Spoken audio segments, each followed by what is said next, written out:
ভারতের মানুষের এমন ব্যবহারে লজ্জিত আমি।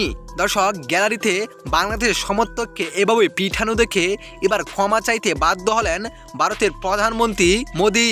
দর্শক, আজ ভারতের বিপক্ষে দ্বিতীয় টেস্টে প্রথম দিনে খেলতে নেমেছিল বাংলাদেশ দল। তবে খেলা বাদ দিয়ে যেন গ্যালারিতে রীতিমতো মারামারি শুরু হয়ে যায়, যেখানে বাংলাদেশের সমর্থক রবিকে পিটিয়ে অজ্ঞান বানিয়ে ফেলেন ভারতের কিছু সমর্থকরা। এক পর্যায়ে তিনি একেবারেই অজ্ঞান হয়ে পড়েন, কোনো কথাবার্তা বলতে পারছিলেন না। তারপর স্থানীয় পুলিশরা এসে তাকে উদ্ধার করে প্রাথমিক চিকিৎসা দিয়ে সুস্থ করে তোলেন। শেষ পর্যন্ত তিনি সুস্থ হয়েছেন।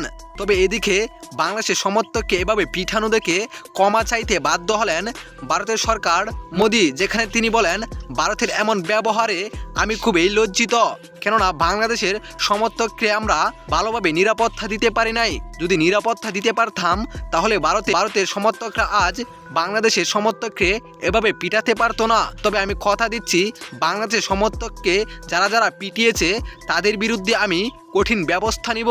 সবাই আমাদেরকে ক্ষমা করে দিবেন।